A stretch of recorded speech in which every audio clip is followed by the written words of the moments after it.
This is my message on how I got to Hawaii, and trust me, there's no catch. I'm going to be raw and authentic, and I'm just going to share my truth and what I felt led to do and how everything worked out and what I learned about myself and all those things. But I want to say, this story is my experience and what I've experienced. You got to live your life and experience your truth on your own. But this is my truth and my experience. First thing first, this year has been a lot. I have learned a lot about myself, and I didn't even know I could learn as much as I know now. But I learned a lot, or remembered a lot about myself. But I will say this: that in 2018, I surrendered my life to God, the creator of the universe, the one that has all power. I surrendered and submitted my life to it, and just said whatever I have to do, I'll do it. And that's when things in my life started to change and transform. So what I'm going to tell you is going to seem kind of I'm not going to say crazy, but out of the norm. But ever since then, nothing in my life has been normal or ordinary. Everything has been extraordinary. And that's what my brand is about. That's what I'm about. Living, people living their truth, people being the best version of themselves. That's what I do for a living. That's what I teach. That's what I encourage people to do. So this is my experience, and I'm going to be as raw as possible. It's so crazy because this time last year, I got a revelation of that I cannot save and help everybody. And I'm from Meridian, Mississippi. We have a very um, we vary behind when it comes to health. You know, a lot of people here don't value their health like I feel like they should, and I was doing a lot of things in the community to push health things. So everything we did, and still to this day, everything we do have something to do with health and wellness. And I was hosting free fitness. People wasn't really showing up like I thought they should, and things wasn't panning out the way I planned it to or the way I seen it to. And so in that moment, this time last year, God revealed to me like you cannot attach to these people. You can't attach and save everybody. And at that time, as much things I have done in this community, I was so disappointed and so hurt when I got that revelation because I was really trying to help everybody. So at that moment in time, I just felt when I let go of that ideal of trying to save everybody, I pretty much God opened up and led me to go speak to my parents on some things. And I basically just told my parents who I am. Like, I was raised Christian. I'm no longer Christian anymore. I just practice love. And I just asked my parents and had a conversation with them. I was like, something is finna change. At this time, I didn't know that I was finna move, but I just felt something was finna change. But like I said, I've been following and being led by God since 2018. So for the most part, I know when things are finna happen. I can just feel it, and I did feel it. So I had that conversation with my parents, and they were supportive with it. And I just told God, but whatever it is, I said, let's do one more event, because every event I was trying to push health. And so we actually did a BTBY Health and Wellness Expo earlier this year, right before I left. And as we did that, it was so beautiful and, great. And at the time, I was trying to be a life insurance agent or whatever like that to sell life insurance to help people with the financial help. But pretty much I took my test on a Thursday right after the Health and Wellness Expo. After the test, I failed it, and I wound up going to my mother's job, and I just felt led to buy the ticket. As I bought the ticket, I bought it to leave out on Sunday and come back Thursday, but I knew I wasn't coming back. And so as I bought the ticket, I was supposed to leave Sunday, wound up missing my flight Sunday, but it was just so happened to be a better flight, and I left out Monday because the Sunday flight I was gonna be it was gonna be like a 21-hour flight, but I was able to catch a flight Monday because I missed Sunday, and it was only 11 hours with no layovers. Flew right to Houston. From Houston, I went right to Hawaii, 9 hours straight on the plane. And as I got there, when I got to Hawaii, I'm kind of leaving out a lot, so I'm finna backtrack. Before I even got to Hawaii, I didn't even know. I knew I was supposed to move, but I didn't know where I was supposed to move to until one day I was walking at Bonita Lakes in Meridian, Mississippi, and like it was cold. I remember it being cold in January, and it was cold, but like through the trees, the sun was peeking through, and the sun like hit my eyes, and when it hit my eyes, I immediately seen a rock and the beach. I immediately seen that, and at that moment, I knew it was Hawaii because I just felt Hawaii because I've been there. I went there in 2023. But I just always felt Hawaii, and when I seen that was confirmation. That's how I knew to, book that flight. So as I got to Hawaii, I've been a personal trainer for 5 years now. But as I got to Hawaii, I was trying to be a personal trainer for either a hotel or a apartment that had a gym. And so that first day I booked a scooter, went to several different hotels and apartments trying to look for a job or trying to put in different resumes to be a trainer, to be their trainer. And at this time, I booked when I booked the flight, I booked it a package deal to stay in a hostel. I didn't know that at the time, but I was staying in a hostel. If y'all know about a hostel, it's very cheap. But for the most part, that's why I was staying the first couple of days. And the first 2.5 days, that's what I was doing, running to every apartment trying to find a someone that was hiring a trainer. And on day 3, I pretty much started door dashing just to make some money. So I made like $100 on day 3 just door dash, and I was like, this is something to get me by. And so as I'm getting done door dashing, I make it back into the main part or back where I was staying at. And I remember the last thing I remember slowing down at a light. The light was yellow, and I was slowing down, probably going no faster than 10 miles per hour. And I just remember waking up on the ground. My face and everything is messed up. But at this time, I didn't know my face was messed up. But at the same time, I just remember God telling me to be still in that moment. I just felt it. It's like, be still. You're not here to work. And I was so excited because the whole time I was there, I didn't hear nothing from God. But when I had that accident, I was so excited because I'm like, yes, God is still with me. I'm not crazy, but for the most part, I had so much joy on the way back to the hostel. And when I got back, I realized how bad and messed up I was. Like, I had scars everywhere. But long story short, I stayed in the hostel for 10 nights or 10 days, 10 nights. 10 nights and 11 days. And out of the blue, like, I knew, let me just put it like this. I knew I was there to be still. I didn't supposed to do nothing. So every day after that, I just sat still. And it was like one of the hardest things to do. And I feel God was asking me, like, asking that question, what do I want to do? What makes me happy? And I thought I figured it out, but I didn't. But long story short, some unexpected money came out of the blue. And when it came in, it gave me enough money to stay with someone and find someone, because in Hawaii, they do a lot of rent houses, so you can rent out a room for a certain amount of money. But I just so happened to find this woman and get connected with this woman that was renting out her house for her beach house for $1,000, and she said I can work at her farm because it was mango season just coming in, and that was the trade off. Like, I pay $1,000 and I would work and help train her and stuff like that. But long story short, I did that for like 7.5 months.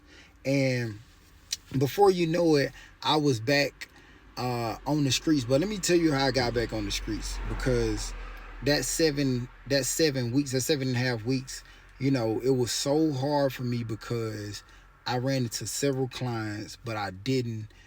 Nobody came through. I ran into like 11 clients. It got so, I ain't gonna say I got so desperate, but I let clients pay me, or I was willing to let clients pay me for whatever they could pay me or whatever they could afford. That's how desperate I got. That's how damn bad I got with low on money. Like, all of my expenses got drained, and pretty much, of course, I didn't have a car, so I was staying on the west side of Hawaii. That's the like the culture side. That's not the let me just put it like that. That's the culture side. But for the most part, it was very far away from like the major cities and where real works and things are like that. So I really couldn't get a job, and I ain't really had no money to fill out application. But long story short, I had to sit still, and I knew I had a month, or the woman even let me get an extension until I found a place. But before I actually went on the streets and became homeless, probably like 2 weeks or maybe a week or two before, I figured out what I wanted to do. I figured out what gave me passion. I figured out what inspired me. And as I figured that out, I pretty much was super happy, because it was 7 weeks before I figured it out. Like, it took 7 weeks to actually figure out what made me happy, what gave me joy, what something I can look forward to getting up every day, and what I could like really enjoy and do with my life, regardless if money was included or not. Like it took me literally 7 weeks to figure that out. As I started putting these plans together, I really felt like this was what I was supposed to do. And at the time, it was retreats. I thought I was supposed to do retreats because I'm really good with working at people, and I really like communicating. I'm a really great listener. I'm very inspirational. So, I started putting together a plan and how I'm gonna get people here, da da da da. And I really cried like a baby when I really figured out what I really wanted to do. So anyways, in that process, as I was figuring it out, or as I was writing everything together, coming up with different plans and ideas on how I can get this done, still nothing was moving, nothing was turning. And then I started doing TikTok lives to get people TikTok live to get people aware of what I'm doing. I started communicating with everybody that on TikTok, random people doing lives, and I seen the impact that I was having. And within that 2 weeks, or within that week and a half, I still couldn't get a client. And I remember the day before I went houseless. the day before I went houseless, I had 6 people, 1, 2, 3, 4, 5, 6 people counsel on me. And being who I am and being submitted to God, every client that I ever had in my life, I know they was sent from God. And I ain't really worried about that, because literally if I told you my real story on how long I've been doing this, and that's why it was so easy for me to get led to Hawaii, because God has been showing me so many things for so long. So when I just felt led to go to Hawaii, I pretty much, it was easy in a sense, but at the same time, God did give me confirmation, because when I was led to Hawaii, when I even moved with the lady, I knew it was divine time, because I was having deja vu so much.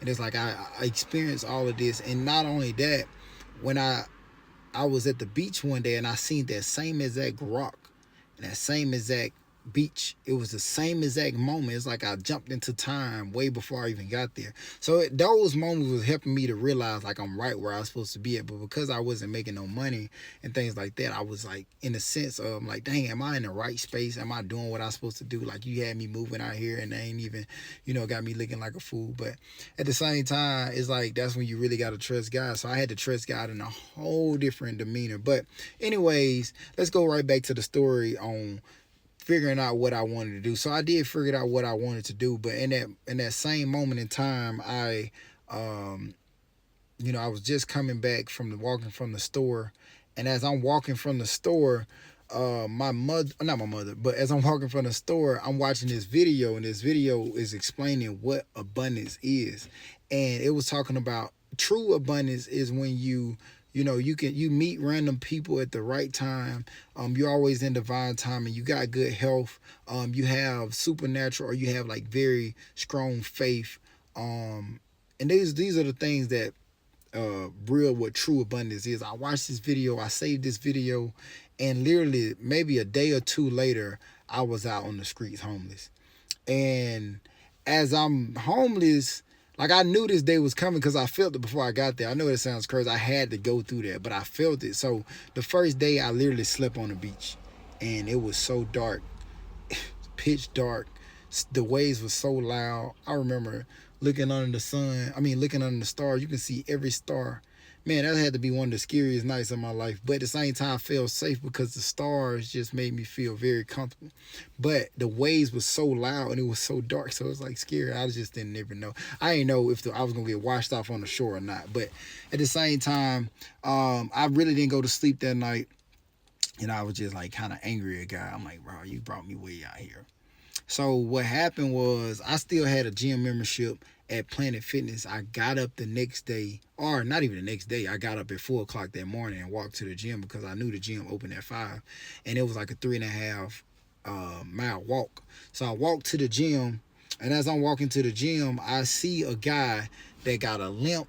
They got a walker, and his leg was like massive, huge, but he was homeless as well. And immediately it brought me back to that video that I watched or that I saved. And it's so ironic because I look back a few weeks later, I never could find that video. Still to this day, I still can't find that video. But that video was right on time because it helped me to understand what abundance was. And I was homeless or houseless, sleeping on the streets for the next 3 days. And as I was sleeping on the street for the next 3 days, I was so excited because of, it shifted that perspective. And I'm leaving out a lot, really. So forgive me, but I'm backtracking. So let's backtrack real fast. I met this guy named, his name Teller Farrell. That's my brother. That's my guy. But he was like the only, he was the only black guy outside of that wasn't in the military that was staying in Hawaii, and he was on the native or the culture side. And to be able to be connected to this brother is just like that lets you know that guy was with me. But anyway, the brother is vegan. The brother, he's a very great person, man. It's very rare to run into people like the brother, and we still connected to this day. But I ran into this guy, and right before I went houseless, he called me Monday and wanted me to work with him Wednesday. So yeah, that Monday was when I went houseless, and I started working with him Wednesday, and that saved my life, and that gave me enough money. And he looked out for me to be able to get me a hotel. I mean, not a hotel. Get me a apartment. Apartment wasn't that much, but it gave me enough money to give me enough apartment so I can stay for a month. But long story short, I wound up moving back a month later. Kind of leaving out some things. I connected with a group as well. I forgot the name of the group. It's Hawaii something. Dang, I forgot the name of the group. But anyways, I got connected with the group. I was excited. I was supposed to come home for just a month to go to my class reunion and to get everything jump started what I was doing in Hawaii with the workout group. And I wound up staying. I'm still here now. But long story short, I got booked. As soon as I got here, I got booked with different events and things like that. It just started back flowing immediately.